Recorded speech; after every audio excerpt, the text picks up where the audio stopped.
Okay, well, hello all. Thanks for joining us for this third and final session in the Who Me Bias series for Welcoming Week in Bend. I'm Sid with the Vocal Seniority, and we're the hosts for this. But more importantly, we have Stace Rierson, who is our guide. I think you may have heard this before, but fortunately it doesn't take very long. So I'm going to once again introduce Stace. She began her activism in Milwaukee, Wisconsin. She's taught a variety. Sid, if you turn off your camera. Okay, apparently my. Sid, you're breaking up. Yeah, the camera's off. You're breaking up. Stace, can you introduce yourself? Okay. Oh, sure, but if you remember, if you turn off your camera. My camera's off. Okay, got it. Okay.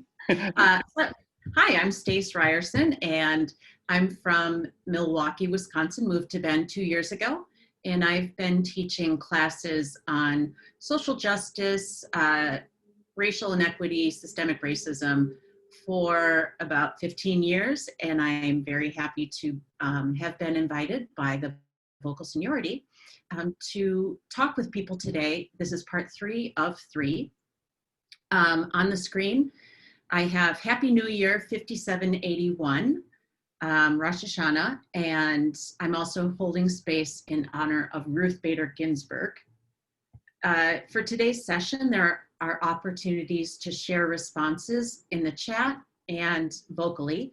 If you prefer to be edited out of the final recording, please supply this information in the chat with the color of your shirt so we can identify you and take you out of all the final recordings, because this will be put on the Vocal Seniority's YouTube page. Anything else, Sid?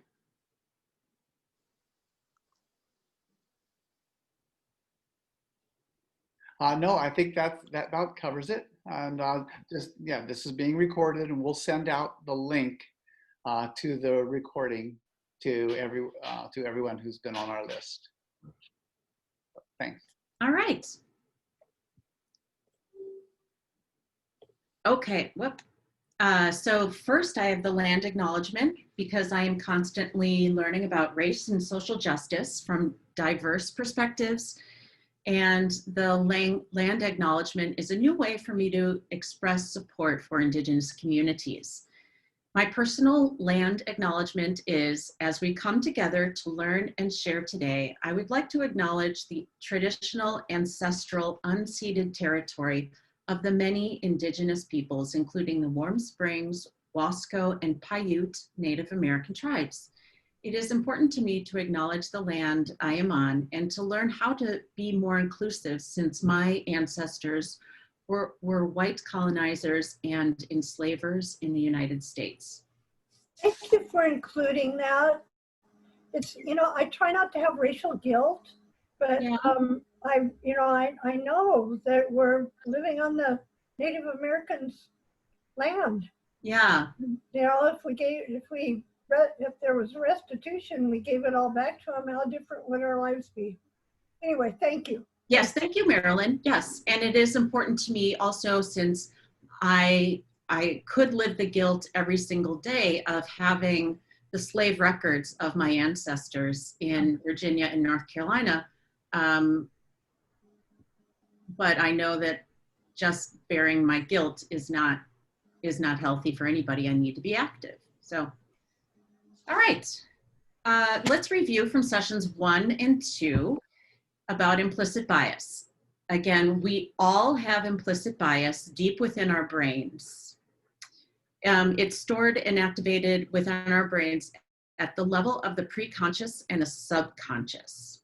There are strong linkages in the brain, such as the association between peanut butter and jelly. So it may help to picture implicit bias as these strong linkages.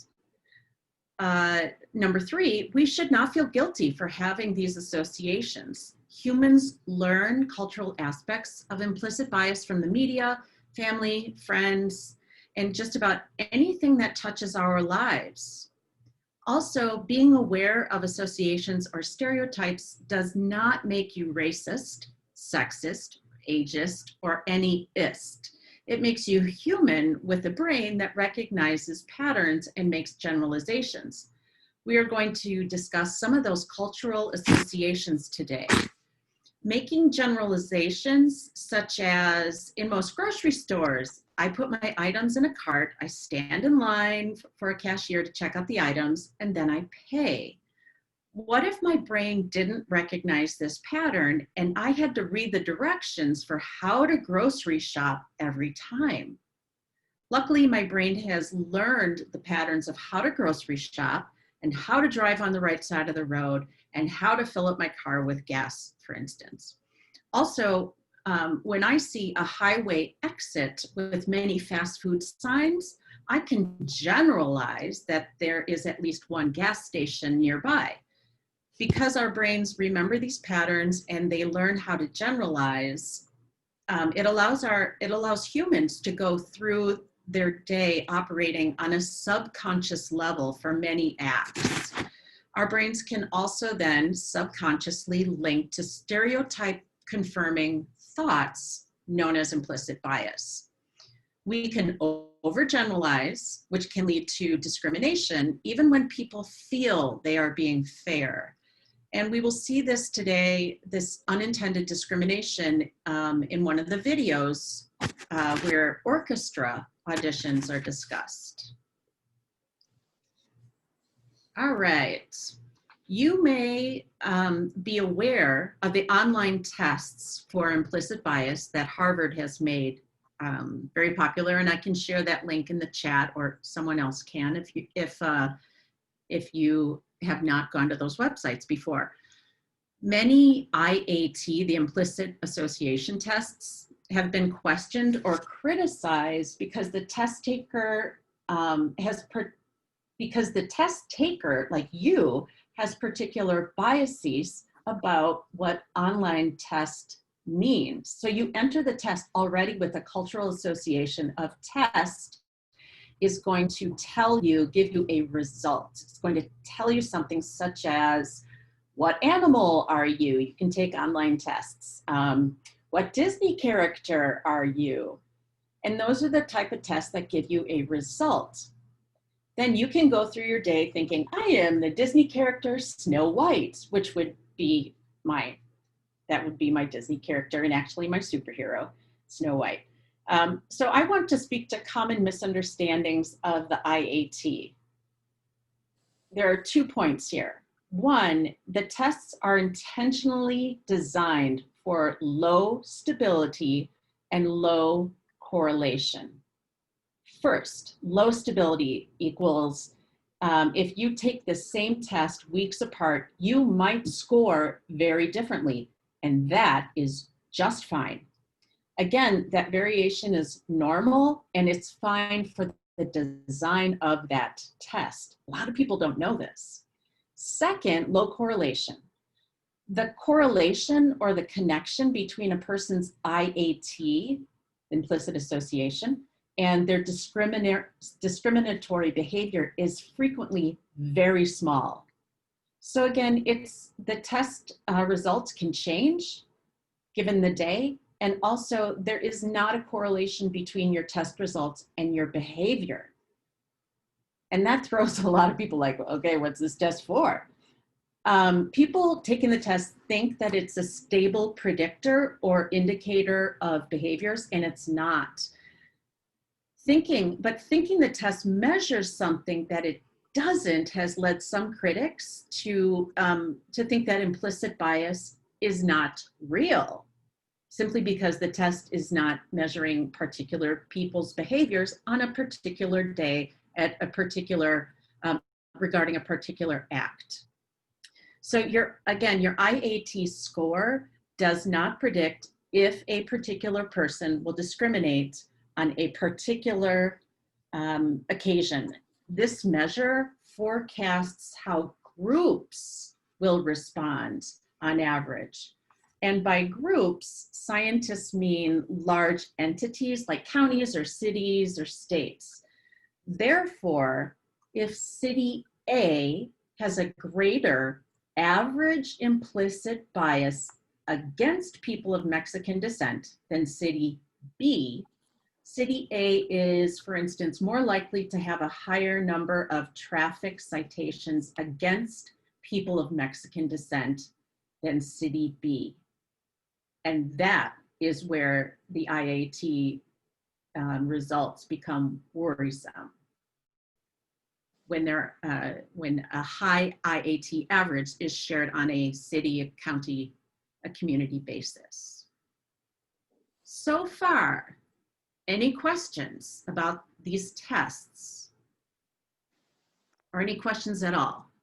Stace, will you again say what the IAT stands for? Yes, it stands for the Implicit Association Test. Oh, okay. And yeah, and I'm happy to, again, if someone can share the link to these tests online, or I can do that in the chat. And there are lots of tests you can go online to take about thin people versus fat people, about Black people versus white people, about men versus women. There's so many different contrasting things that you can answer implicit or answer questions on. Oh, Stace, this is Alan. I have a question. Yeah. I'm picturing a bell-shaped curve on that group behaviors on average. Okay. You know, where every individual is in a place on that bell-shaped curve. Is that a correct way of reviewing or understanding this process, perhaps? Well, remember though, your results can change on any given day. And we're going to, in one of the videos, it will briefly discuss things that can affect your implicit bias against certain groups. But will an individual's change on a daily basis, or however you want to look at, change the validity of the group behaviors on average at any time? Or does that have to be recalculated all the time too? So it's the average of, let's say, a county. Well, I would hope by, let's say, welcoming week activities like this, where we have great people online learning, I wonder if we were to take this again in a couple of years where people have learned more, if the implicit bias average of the community would shift to lower. But you don't know if that's been done or not. I do not know. Well, what I do know is that implicit bias training as a bulk thing, like we're all employees are going to do implicit bias training, for instance, that does not have a positive effect. It doesn't have any measurable positive effect. And that's often because implicit bias training is not very good and it doesn't change people. So. Are you saying that it doesn't change behavior, or it just doesn't change awareness for the individual? It does not change behaviors. But it could change the awareness. Sure, yes. And I'm very aware that I have implicit bias. I'm very aware. When I see a term or I see a person, of the stereotypes that come into my mind, I don't act on those stereotypes. Anyone else want to jump in with a perspective? I'm simply just coming up with things to Alan's question that seem logical.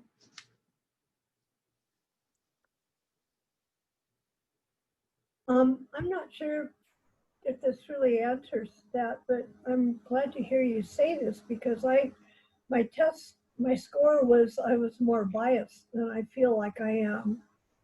And so it was interesting to me to see that. And I don't feel like I act biased in the few situations that I'm interacting with people of other races. So anyway, I don't know.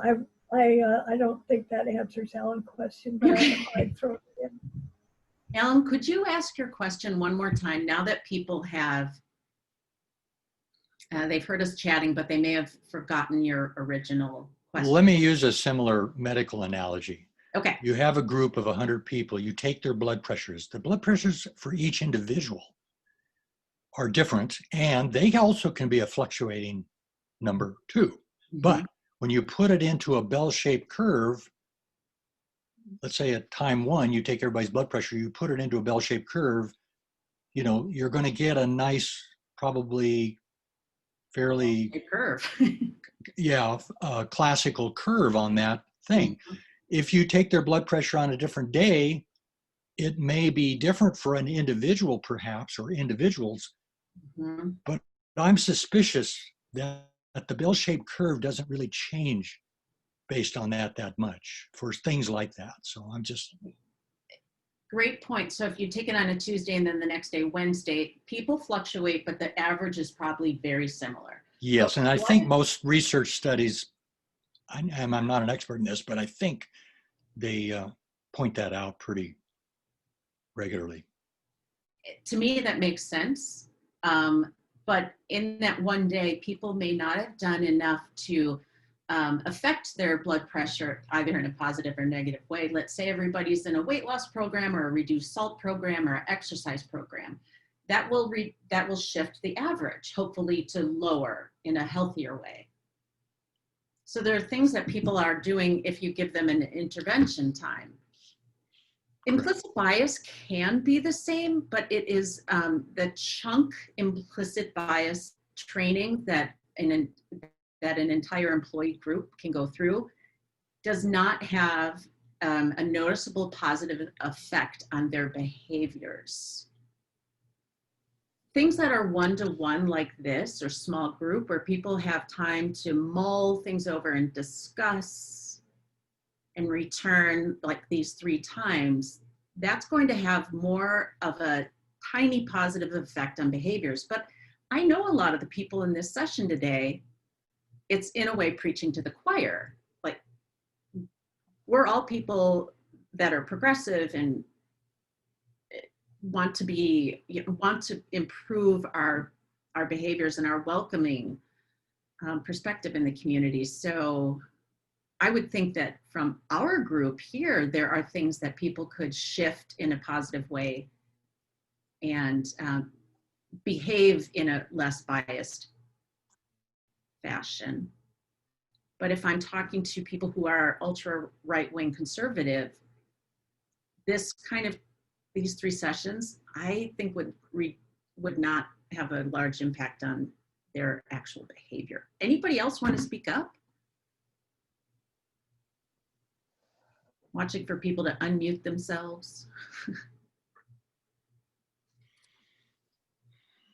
I just think that's not necessarily true. I know some very conservative people who would respond to this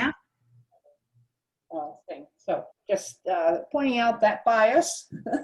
Yeah, you're right. Absolutely.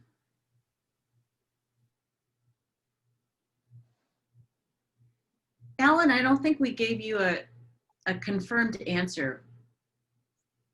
And that's perfectly okay. Don't worry about it. I'll reflect on it myself for a while. We don't have to answer everything. You're right. Yeah. There is a book I would highly recommend by Stanford psychologist Jennifer Eberhardt. The title is Biased, ED, and she makes science very accessible and brings in part of her own personal story. And it's really one of the best books I've read in maybe 10 years, I think. And is that E-B-E-R, her last name? Yeah, E-B-E-R-H-A-R-D-T. Okay. All right. I am putting that in the chat for people, and her book called Biased. Yeah. Thank you, Margie. Welcome. You are an incredible wealth of information, as always. Thank you. I'll second that. Yeah. All right. Any other reactions or questions before we move to the next slide? Well, did you give a reason for why we should be interested in this testing process? Do you mean why should? I mean, if it's got low stability Yes. and low correlation individual behaviors, then there's got to be, I would think, some other redeeming value for this test for us. Is there one?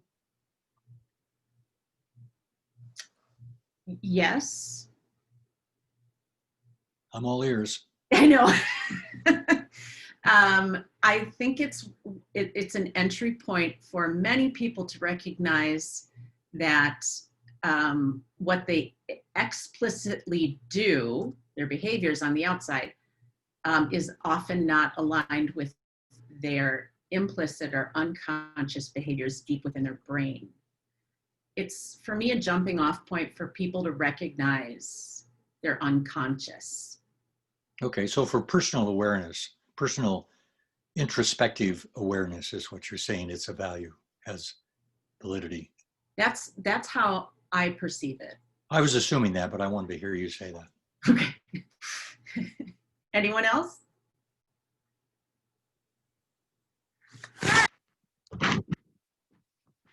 Here on this screen says implicit bias is real and it matters. And we have an activity for people to do in your head, on a piece of paper, or vocally with us. So we have a 3-column chart.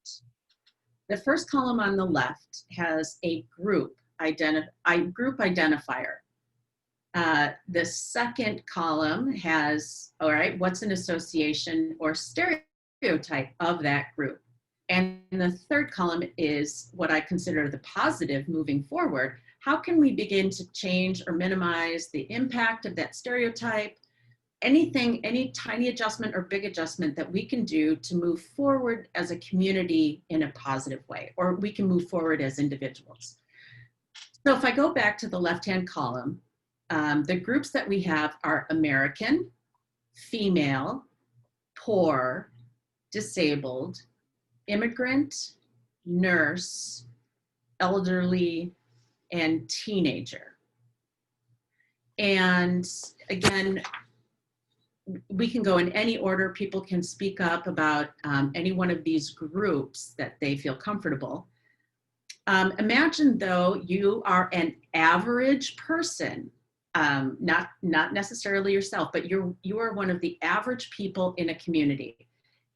And you hear that an individual from one of these groups is moving in next door. So what descriptive links might arise in the subconscious brain for an average person living in American culture? Again, American, so you hear that an American is moving in next door. What is an association or stereotype? You hear that a female is moving in next door. What a poor person, a disabled person, or a person with disability, a person who is an immigrant, a person who is a nurse, a person who is elderly, a person who's a teenager. What is an association or stereotype? And then the positive, how can we reduce the negative impact? Or, how can we just reduce the stereotype as an individual or a community? So I'm going to give you a full minute to think about these, and then we can discuss them in any order. And you're welcome to put anything you want in the chat.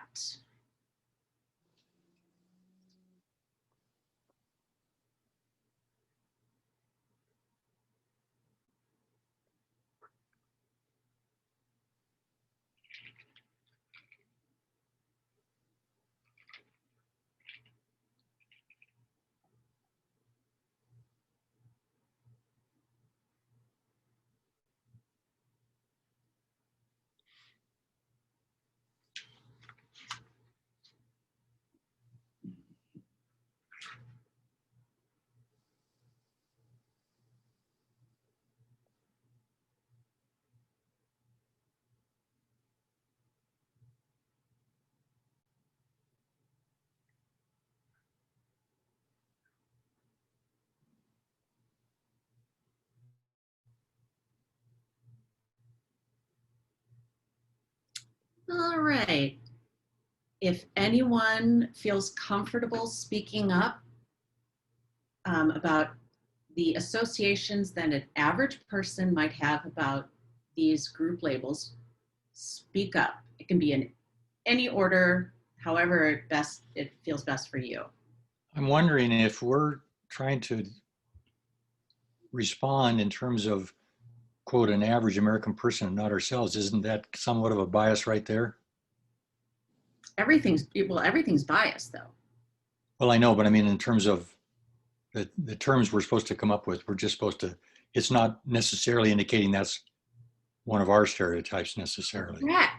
Correct. This Okay. is not necessarily what you believe. These are things that in the culture in the United States that people are raised with. There's linked associations. Okay. Well, American, I would come up with patriotic would be one. Okay. And notice I am just typing these in. Oops. I can't type and talk at the same time. And then Wow. two others would be conservative and liberal. Okay. For American. Yes. Okay. This is Nancy for women, that women make less money than men. Okay.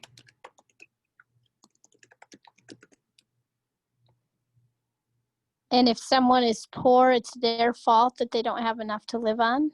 Ah, yeah.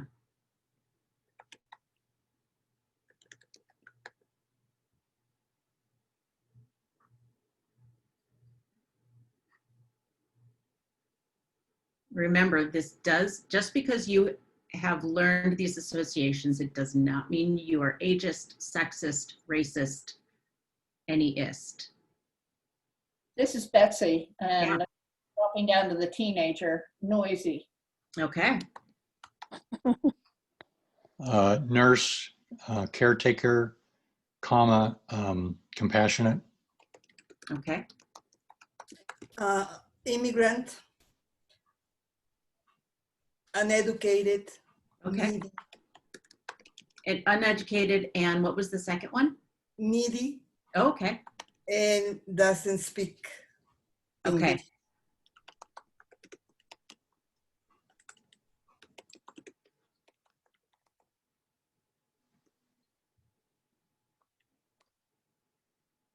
Come on, everybody. You can do it.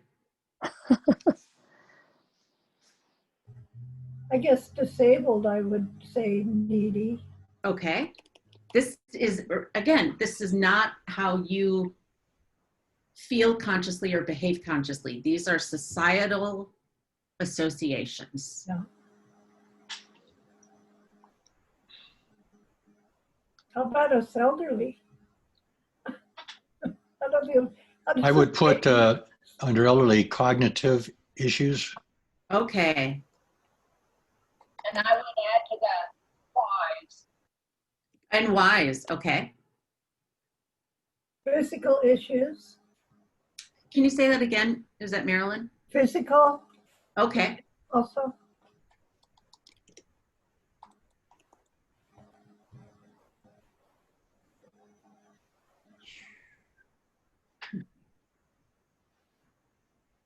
Oh, come on, everybody. You can really speak up where it's safe. Or maybe you feel more comfortable speaking up about how can we begin to adjust, minimize, change the stereotypes, regardless if they're positive or negative. And we can go in any order here. Under teenager, I'd put lack of frontal lobe ability. Oh, so There's probably a better word for that. Unpredictability, risk-taking, maybe. Immature prefrontal lobe. Yeah, there you go. is that Margie? Yeah. Yeah. What did you say, Margie? Immature prefrontal lobe. I put risk-taking, part of the same thing. I think, Go ahead, Nancy. I was going to say, I think for all of these, there just needs to be understanding and conversation, clear communication Yeah. with each of the groups to really understand what the needs might be. Well, you took the thought right out of my mind too. Thanks, Nancy. I also think just being curious, you know, kind of, if I'm on my better behavior, I try to catch myself when I'm making assumptions and be curious about other people, because you might find out that they're not what the stereotype is. Exactly. I would say under all categories, it's two things: education and familiarity Okay. for And all, we, for all and categories. that's Roger, right? Is that Roger speaking up? Yeah, if you can hear me. Yeah. Yeah. Yes. I'm not looking at the pictures.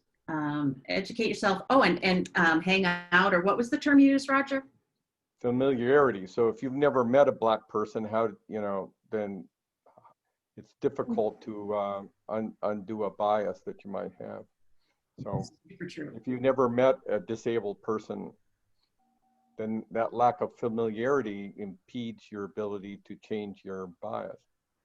So education and familiarity are I think, bleed through all of those things. Personal interaction probably is part of that familiarity. Yep.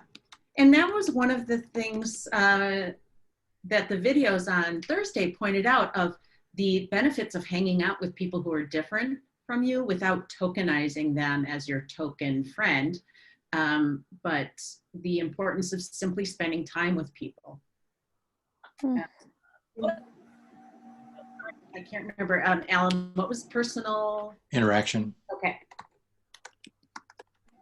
I would also say trying to have empathy and kind of try to feel like what it feels like to be them in their situation, which of course is hard, but. All right. It definitely is. Yep. And so I like how these steps that we can do to minimize the impact or change or to change the stereotypes, they fit for every category. Mhm. I would also add that there's value in diversity. Even disabled person that's an aspect of diversity. So there's respect for the value of diversity, that everyone has some value, and you just have to search for what that value might be. Yeah, every person with a disability, every person without a disability has value.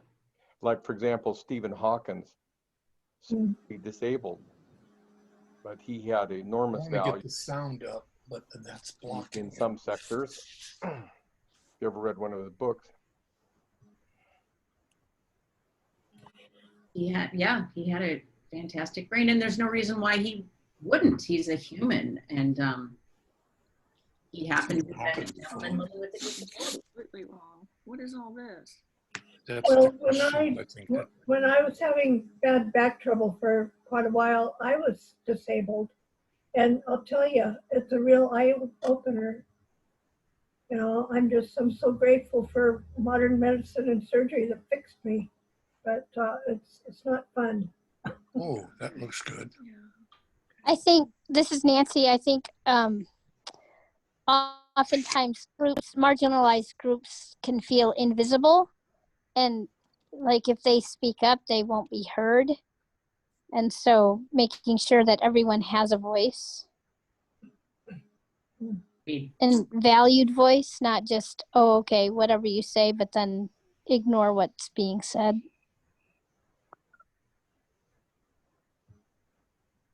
Yeah, thank you for that, Nancy. So also, just not to belabor the point, but for example, people used to think that women had hysteria, and that it was something they were possessed, or or that maybe a disabled person was also possessed, or some kind of they were possessed by demons or something. So there's some aspect of education involved here too, to dispel superstition. Because a lot of bias would come from superstition, what witches are, people have maybe bubonic plague, or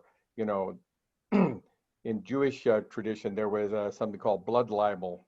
There was a guilt associated with the Jewish people that they, you know, take the blood from Christian children to make matzah or something. So, you know, education is a way of dispelling superstition. All right, well, let's watch our first video. The first video is called Implicit Bias, Snacks and Punishment. And it says, do you need a justification for taking breaks and naps? Turns out those activities could make us less biased toward people of other races. Is my sound coming through? It sure is. Pardon? Yes. Okay, thank you. Yep. And Nancy, I have watched this, and everything relayed visually in the video is spoken. Thank you. You bet, my friend. In situations where we think we might be biased, we should. That's right. I think let me go back to optimize screen share. Sid, you and I forgot to do that.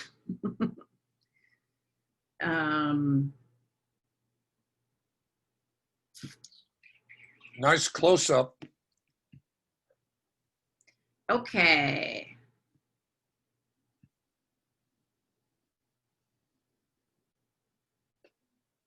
Can you hear the video? In See it? situations where we think we might be biased, we should probably slow Yes. Okay. and maybe eat some breakfast. No, really. Take this study of judges handing out parole in Israel over 3 sessions in a day. They'd have a morning session, presumably right after breakfast. Then there'd be a mid-morning snack, and then they'd have a second session. And then finally they'd have lunch, and they'd have a 3rd session for the day, and that would be it. Am I supposed to be seeing a picture? It worked. They would hand out criminal sentences that were more. I see a picture. Pardon? You don't see it? But I don't see video. Anybody else? Any feedback? We're getting audio, but no video. All right.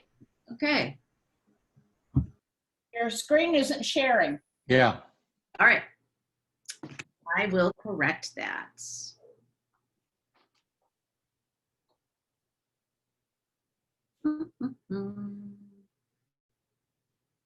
Share screen. It wants me to share my cancel. Really?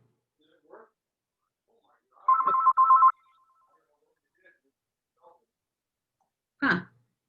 Suddenly my computer wants me to restart my audio sharing application. Seeing if, okay, well, guess what? We are going to watch the video with sound. Yay! As I said, everything visual is also vocal.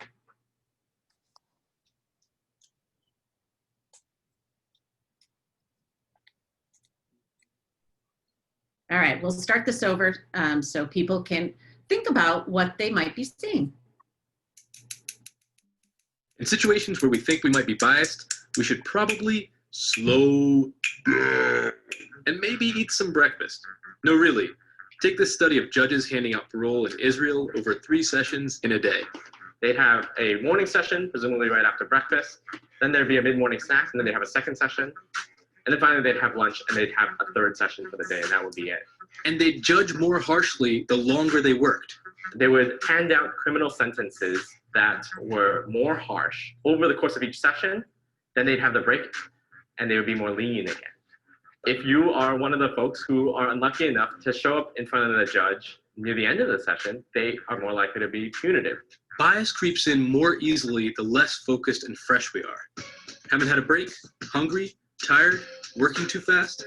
Your subconscious might make a decision you don't agree with. What we want to work toward is figuring out systems where we can look at a resume or we can look at a work product and we can know what we're looking for, be slow and methodical as we're doing it, and frankly be aware that we might have a bias that comes into play so that we know to correct for it. And this really matters. For example, in medicine, there's been research showing that sometimes Black people get prescribed fewer painkillers than white patients, and that they sometimes get more amputations than white patients in similar situations. But some doctors have also found ways to improve. They were told race can be a factor in treatment and recommendation decisions unless people are careful. Every one of those doctors, regardless of their implicit bias levels, is able to self-correct. So we actually can, when we're making decisions where we have time, we can correct when our conscious values and when we're internally motivated to do so. So slowing down seems to help, and slowing down and being more aware might help even more.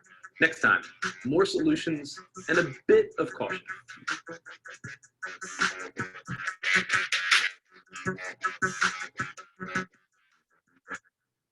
Right. So the idea of acknowledging that you have a bias and taking the time to correct for it is very important on a one-to-one at an individual level. Any reactions about naps or food? Well, I totally agree with all of this. I'm just observing myself. I know that I can really perk myself up by having a snack or taking a little 20-minute nap, and and if there's some big decision to be made, sleep on it, and take a deep breath and just try to not be too fast with decisions. And I'm a lot better. I'm a lot easier to get along with during the daytime than I am in the evening when I start getting tired and grumpy. Yeah, good point, Marilyn. That's a basic way to notice sleeping on it, how slowing down can help our decision making, and also that at night you're tired and grumpy and you might be more punitive. Mm-hmm. It's these really simple things that now that you're aware that you might need to eat, you'll be a nicer person, less punitive. It's pretty insightful. Jennifer Eberhardt, in her book Biased, writes more fully on that particular study. Really? And so it's really interesting. But there's a quote from Marshall Rosenberg, the founder of Nonviolent Communication, which I think really explains a lot. He says, when people behave unskillfully, which can cover a lot of territory, it's a tragic, what is it? I'm blanking on it. It's the tragic outcome of unmet needs, tragic expression of unmet needs. So like if a person is hungry or tired, but the culture, like the capitalistic culture that we live in is, pushing us to produce faster and faster and faster, more and more and more, which makes it impossible, works against us being methodical and reflective. And so I think that's something that possibly as a culture we could work on in the capitalistic society to make sure that your basic needs are met, because then that way our better selves can rise to the surface. Thanks, Margie. This is Nancy. Can you hear me? Yep. Mm-hmm. Okay. I had voiceover off and somehow I got muted and I'm like, nobody's hearing me. So anyway, I'm curious about, when they said the judges were more punitive towards the end of the day. I wonder if that has ever been pointed out to them, or I wonder if surgeries, is it true with surgeries that they are as fresh, doing surgeries at the end of the day as at the beginning, So if you if you're having surgery, you want to make sure you're early in the day, not later. Yeah. And I've heard about cars, and Nancy, this is Stace. I've heard about cars made on a Monday have more problems because the workers might be groggy from the weekends. Or hungover. You're poking fun at men. You are biased to assume that men Are the ones doing the cars. I have a comment. Okay, go ahead. Um, You first. I find this discussion very interesting, and in one sense very encouraging, and in the other sense very discouraging. The encouraging part I'm feeling is that by looking carefully at ourselves and these studies that we're talking about, and here we are, a whole group of us progressives on this phone call, thinking about ourselves, and how the encouraging part is, if we think about it and we focus our attention, it does seem possible to change even things that you either weren't aware of or you might have been aware of, but you didn't think you could change them. So that part is encouraging. The discouraging part is realizing that society as a whole is made up of millions and millions of people who are not people of conscience, who don't care, who don't think, who don't, these are people who vote for Trump. I mean, how in the world, where is the hope in this?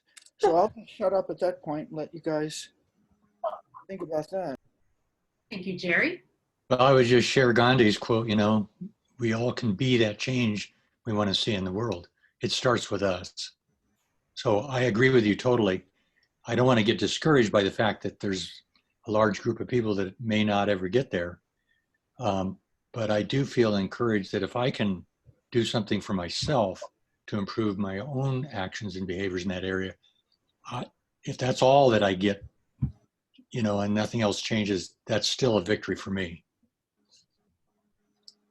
I have to agree with that concept and the encouraging part of the whole thing, because yes, it all starts with us. And I'm so happy and so glad to see that more, and I'm going to put it in brackets, white people are getting more interested in doing that, in kind of looking inside and bringing it up outside. And it's true that, nobody can say, I know how you feel, because we do not know how somebody else feels, but we can listen and we can try to make the appropriate changes. Mm-hmm. And that is what is encouraging. And I hope that, this goes on and on and on, because it started way back, but we are here now. And the process is not going to stop. So thank you very much. You're welcome. Thank you. I've noticed in the chat people saying, I have friends who vote for Trump, and I have one of my very closest friends who is my college roommate is still a Trump supporter. And so, yeah, we get on this call and we can kind of generalize the people who vote for Trump and stereotype in a negative way. And even we need to move away from that, recognize that we are assigning a stereotype, especially a negative stereotype, to an entire group of people that we have friends that belong to that group. And simply be aware. Jerry, I totally know where you're coming from. But I know that even you know that you can't do that to a whole group. Yeah. Well, my sense too is that if you drill down into anybody's belief system, you're going to get back to what Margie brought up about unmet needs and a strong feeling and belief about something isn't being met, but this person represents, for me, a way to get that need. But rather than focusing on the person that's supposed to be there, person that's going to do that, you got to focus on the individual and drill down and find out what is their unmet need. And a lot of times we find out our unmet needs are the same, even though we're supporting different political parties. Oh, how about that? Build a tiny common ground and then trying to go out from, expand from that if it's possible. I have a comment. Can everybody hear me? Yes. Am I being heard? Yes. Okay, Tom, you are. so I remember on Zoom maybe a month ago, nobody was talking about Trump. It was like off limits. And recently I've noticed, and even today, that the name Trump is coming up. And so I'm assuming that as time goes by towards November, we're going to be talking about Trump and maybe even disagreeing with Trump. And I'm in a group here full of white people. Well, there are, yes, some, but not all that. Sorry. Right, that's my bias. You see, my bias is coming out. So to talk about Trump in this group, to me, creates a bias in me.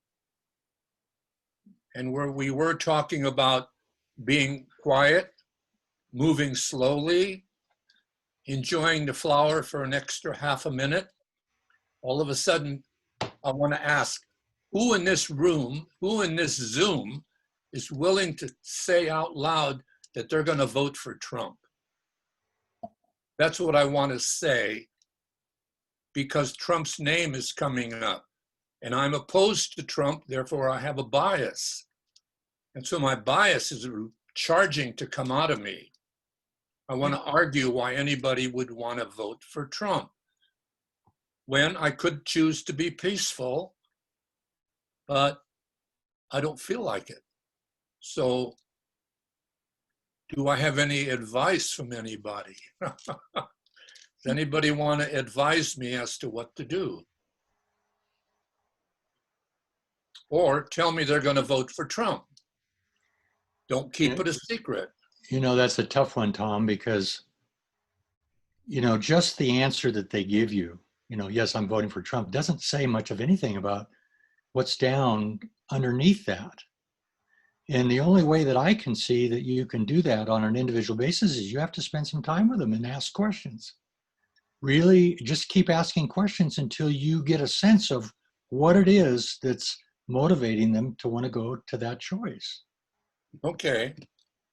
But that requires a lot of time. It also requires a lot of kind of personal risk taking and vulnerability. You never know what's going to happen. Are you going to get chased out of their backyard with a, whatever. But I don't see any other solution. My feeling is, at least from what I've read, and please correct me if anybody has any other information on it, we do not convince other people to change their minds by what we say and how we interact. What convinces people to change their mind is really something of a conclusion and an inconsistency that comes up for them during a course of them divulging information, them talking about how they feel. That's what really makes a difference for that individual, not you trying to confront them with your ideas being, quote, better or makes more sense or is more rational or whatever the case may be.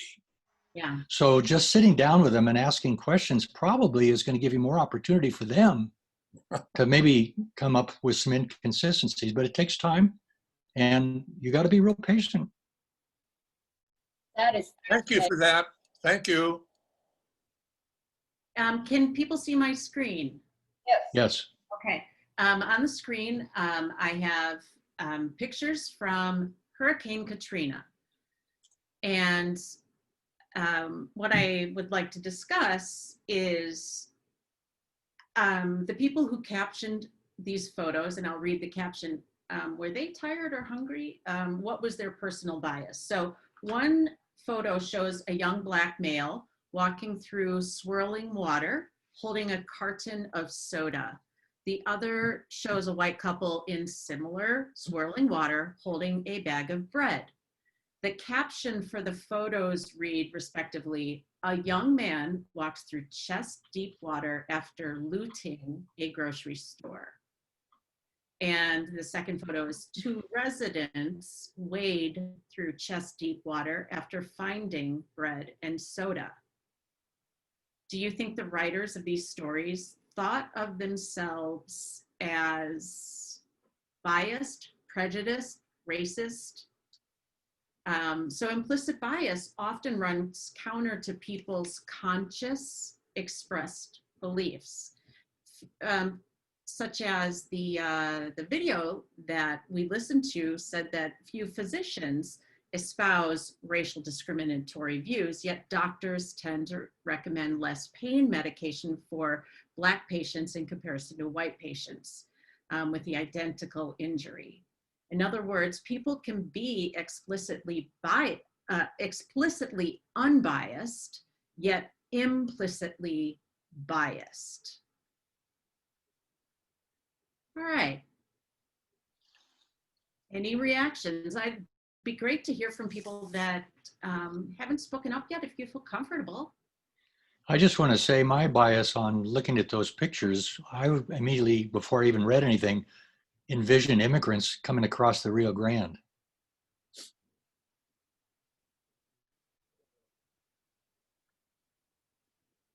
It's kind of interesting for me to go to that place initially. Also, I'm not so sure that this is unconscious. I think reporters, and even I find in my own writing, I choose my words carefully. And sometimes I want to make a point, and I want to choose a word that sometimes is inflammatory or otherwise is pejorative. And sometimes I don't. So I'm not so sure that's unconscious always.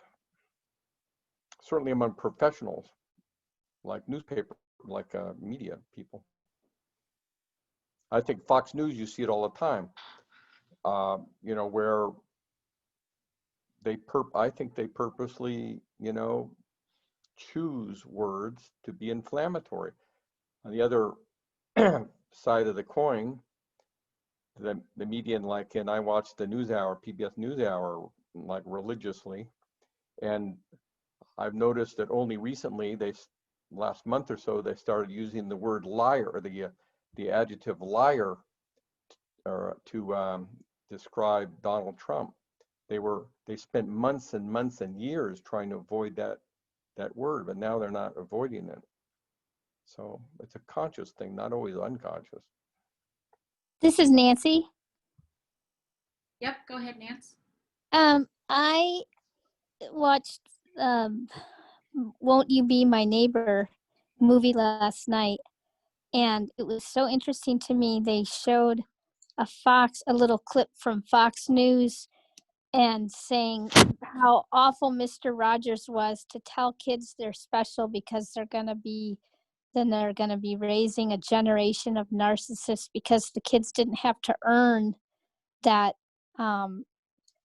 right, I guess they were saying, to be special. And it was just like, wow, that really got twisted, didn't it? I think all sides can twist anything they want. Yeah. You know, my wife and I are currently watching the Netflix series The Crown, which, by the way, if you haven't seen it, it's incredible. It is really good. But Queen Elizabeth gets into issues where she has to ask people very confrontive type questions. And after she asks the question, she says, oh, and be very careful about how you word your response before they even get a chance to sort of jump right in. I thought that was very interesting. Let's listen to our last video, even though we're over time, but I'm happy to stay here. If you need to depart, I understand. But in our next video, it's titled Implicit Bias, High Heels, Violins, and a Warning. And it's about orchestras, how they have made changes to deal with centuries old bias during auditions. And the idea if an orchestra can do it, there's hope for all of us, but a final word of caution.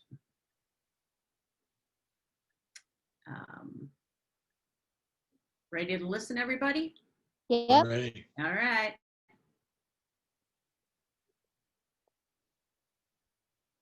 I'm going to end our series with a bit of hope, but also a bit of caution. First of all, researchers are just starting to figure this stuff out, but things are hopeful. There have already been really successful examples of people figuring out ways to counter biases. I'm not seeing the video. Is anybody else? No, you're not. Far more male musicians than they had female, and so some of the women started saying, well, I think there's bias, and of course the people listening to the auditions were very skeptical of that, so they put up a screen, and so they wouldn't see the gender of whoever was auditioning. At first, the screen didn't change the percentage of women versus men being hired particularly much, but someone noticed that before some of the people auditioning, there was a click sound. High heels. And once they asked people to remove their shoes, things in orchestras got relatively equal. So though it takes experimentation and refinement to work things out, people are finding solutions. The caution is that with the complexities of the real world, dealing with implicit bias isn't going to be a magic cure-all that fixes everything. Implicit bias explains some of the difficulties we face around race, but isn't the only factor. But it is something that all of us should actively think about.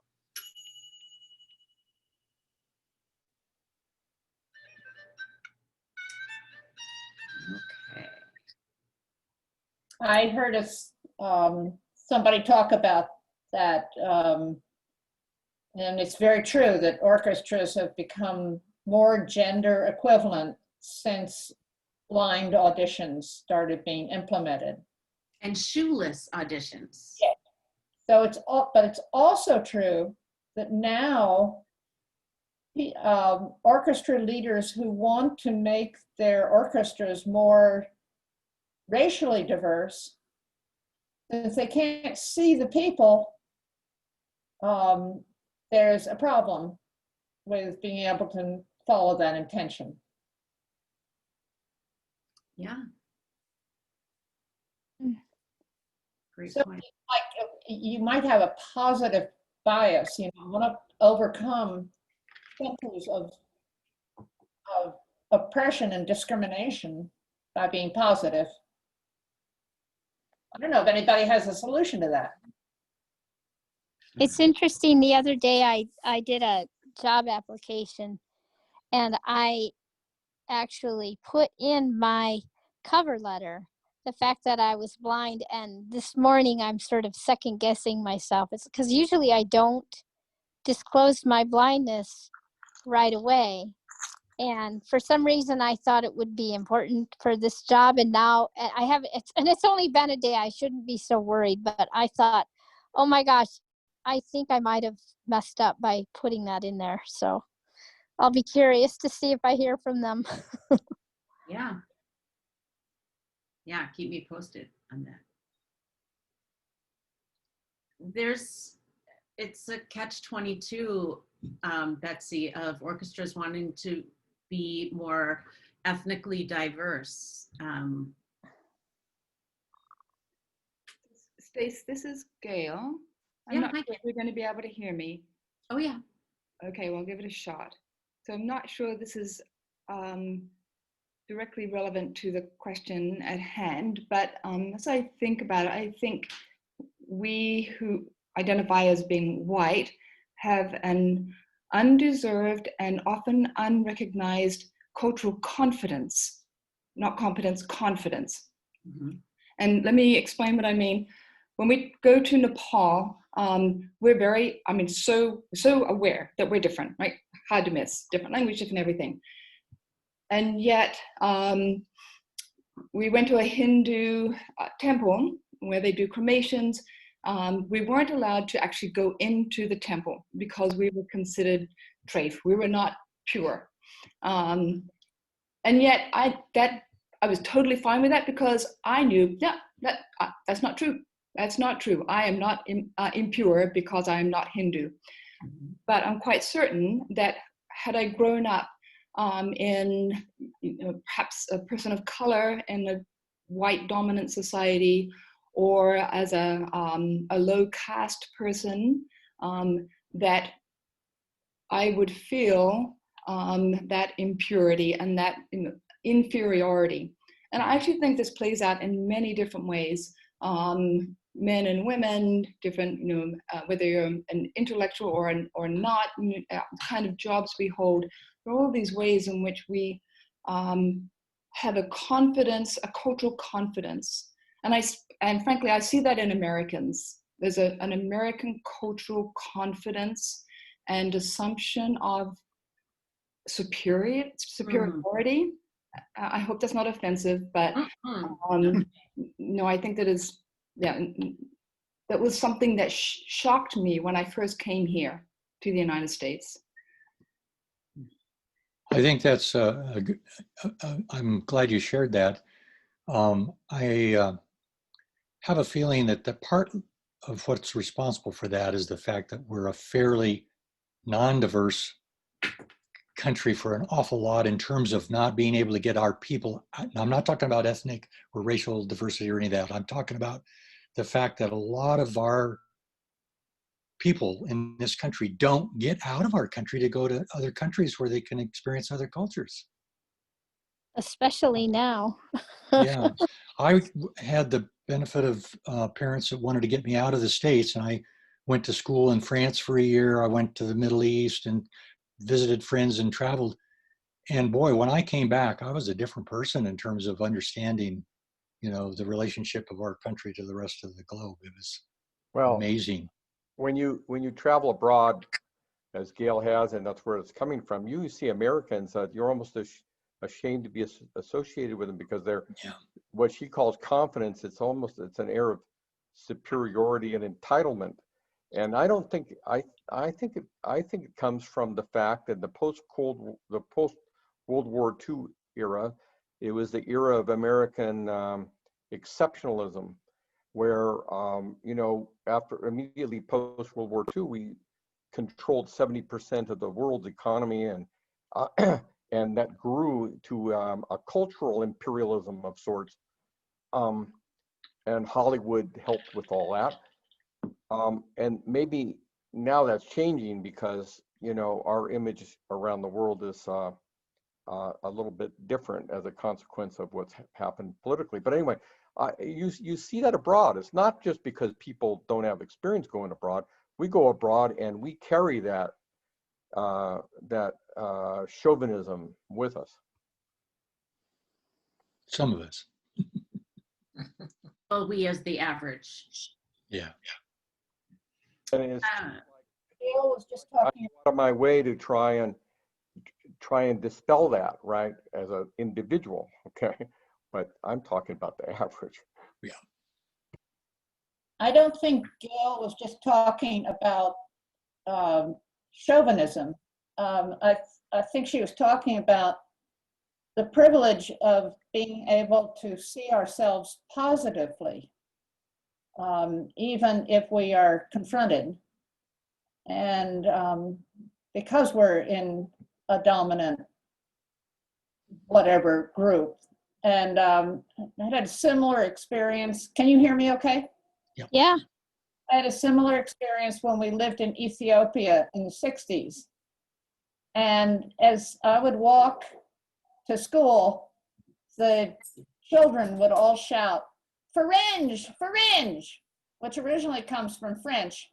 And it means foreigner, foreigner, yeah. And we would laugh and yell back at them, Ethiopian. I don't know. We weren't bothered. My daughter's at the door. One of the things that Betsy, this is Stace, maybe headed with that is the idea that because whites in the United States are part of the dominant power holders, that it's very hard for any of the ethnic slights, any pejorative terms used against whites to actually hurt. So it ties to what Gail was saying about the the idea of the cultural confidence, or it sounds like cockiness of Americans. But I think there's a relationship there also with the concept of confirmation bias. It's a cultural confirmation bias kind of a process. I think we've been ingrained with it so long. That's all we know because we haven't been exposed to alternatives. Yeah. And another point I wanted to bring up before we close is the idea of what to do with the fake news on people's Facebook, especially before the election. I find brain imaging really interesting to see what parts of the brain light up or what parts of the brain become inactive, depending on what you're interacting with.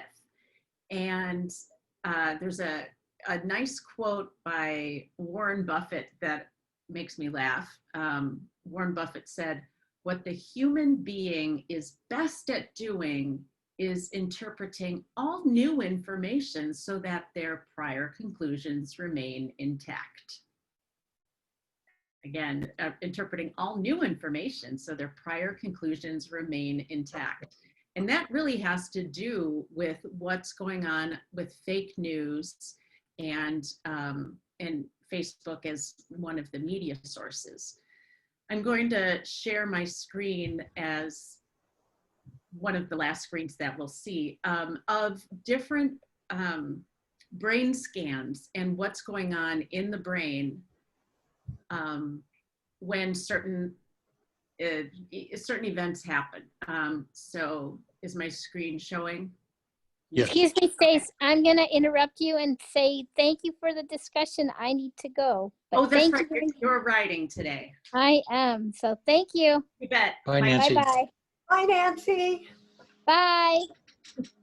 All right, so we have the brain and bias. And the first picture showing up, I just want to make sure that things are showing as I click on them. Do you see the yellow part of the brain? Yes. Okay, good, because the earlier problem with the video, I just want to make sure it's not a problem with still photos. So here we have a side view with the picture of the brain, and there's a part towards the middle of the brain that turns yellow. And this is when we come into contact with information that is very different from what we are confident that we know. For instance, if somebody says Mickey Mouse is a cartoon character of a bison, we're pretty confident that that's wrong. And so this part of the brain lights up with, huh? I don't think so. The next brain feature is when you respond to things with reason. And for instance, we'll picture a risk-taking teenager. Even if all my friends think humans can fly, I will not experiment off a high building with them. So the dorsolateral prefrontal cortex towards the top front of your brain starts to fire. And this is where your brain says, my friends thinking they can fly is not reasonable, so I am going to stay away from the tops of buildings with them. And this is reason taking over. So my next point is the responding emotionally brain. And this is when people are reading fake news on Facebook that confirms their bias that's on the same side. And here's what happens. This is so interesting. And the quote is, even though every fact supports that the earth revolves around the sun, I still think that the sun and every planet revolve around the earth, because that supports my spiritual views. So the brain tends to respond emotionally favorably with facts, when presented with facts that support our current point of view. And what happens is the dorsolateral prefrontal cortex goes inactive. So this is the part of the brain that controls reason and logic. So that goes inactive. And the orbital frontal cortex lights up, as one person has described it, like the 4th of July. And you think, oh yeah, this is what I agree. This is what I agree with. And that's why the fake news is really hard to get people to reasonably see that this is crazy, this is not true. You know, factually, this is just off the charts wrong.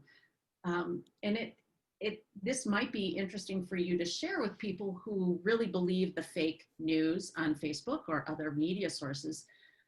This helps you empathize with them because now you understand a little bit about what parts of the brain control that.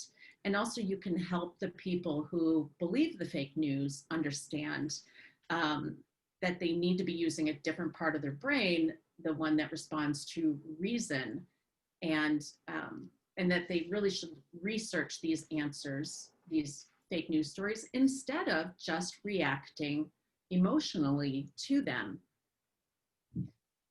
Any parting thoughts on that? Somebody rather famous said it a little different way. It says people don't necessarily remember something you told them or tried to educate them about, but they will remember how you made them feel. Similar thing. Right. The emotional center is incredibly powerful. Wrong. Yep.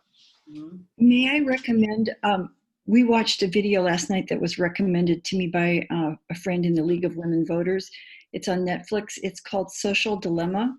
Okay. And it's about the big, like Facebook and Google, all the big social media companies, and about how it wasn't necessarily intentional, but that, you know, they make money by getting people's eyeballs, the attention of people's eyeballs.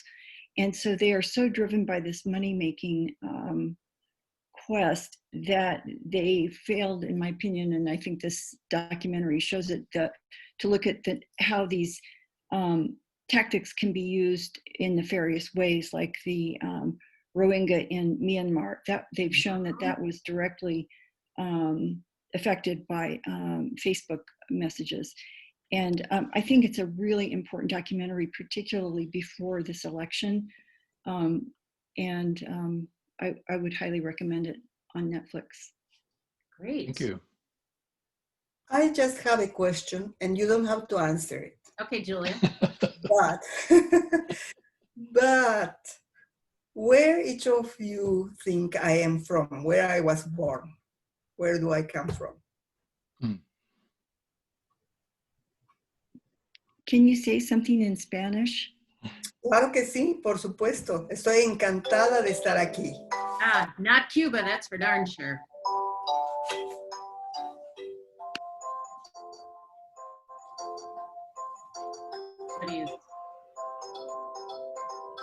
Anybody? Colombia? No. Someplace in South America? Sí. Ecuador? No. Chile? No. Brazil? Argentina? No. Uruguay? No. Venezuela? No. Paraguay? No. Argentina? No. Venezuela? No. French Guiana. No. Okay, let's. Have to go to a map now. We've said Venezuela, Argentina. Brazil? Yeah. Paraguay? No. Suriname. Is Suriname? I think the only country left out is Peru. Nope. We said Ghana? No. Oh my goodness. Okay. Bolivia. There you are. Oh my goodness. Yeah. Very good. Yes. Bolivia. The very interesting nation that has 3 capitals, right? Julia. Oh. You're muted, Julia. We have 2 capitals. One that's the original capital, which is Sucre, and La Paz, which is the government. Right. And Most people know La Paz as the capital. Yeah. And I ask because almost nobody will guess that I come from Bolivia. But the thing is that, you know, we as humans, many times we wonder, but we don't ask the question. And it can be asked in a way that you are interested, not that you are, you know, poking or you are assuming. And I find this very interesting because I don't look very Bolivian and I don't speak very Spanish. My accent is not very Hispanic, so to speak, because that's my third language. And many times people get me all confused. But this is me, and I'm so happy to have found this group. And I wish that, you know, if you have any other sort of situations that, you know, I could be a part of. Thank you very, very, very much. Julia, are you connected with the Vocal Seniority? No, this is the first time that, you know, I was aware of it, but I would like to, yeah. So thank you. Another really good group out there is called, and you can Google, it's called Crossing Party Lines. Oh, okay. And it's a group that discusses communication issues in terms of your belief system, especially in political arena, but it's fascinating too. Okay, thank you very much, Alan. Yeah, and Julia, Sid wrote in the chat to send your email. Okay. To Vocal Seniority. All right. I've got to go. All right. Thanks, you guys. Appreciate Bye, it. Alan. Thank you for your input. You got it. Yes, Alan, thank you. All right, well, everybody, confirmation bias of that believing the fake news, that motivates us to seek out information that we already believe and ignore the facts. So in your days going forward before the election, I encourage you to challenge people who believe in fake news to examine, to research, and I also encourage you to be aware that we all have biases and slow down, and to know that you may need to correct for an assumption that you're making.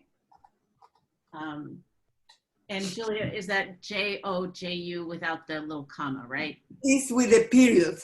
Oh, it's a period, okay. Yeah, I was just correcting it because I put a comma instead of a period. Yeah, it's a period. All right, so Sid, any parting words from the Vocal Seniority? Only that. Thank you all for joining us with all of this, and especially thank you, Stace, for guiding us through these conversations and bringing us those fascinating videos and other information. As we just said, anybody that would like to be on the Vocal Seniority's mailing list, we send out a weekly newsletter, usually, and then occasional ad hoc newsletters, announcements. Just send email to info@thevocalseniority.org, which you saw in the chat. And finally, if anyone is uncomfortable having their contributions as part of the recording that will go up on the Vocal Seniority's YouTube channel, as they said up front, please send an email or put it in the chat right now. And we will edit out your portion. We don't want to invade anybody's privacy here. So with that said, again, thank you, Stace. Thanks to all of you. And if there are any more Welcoming Week activities, you should join them.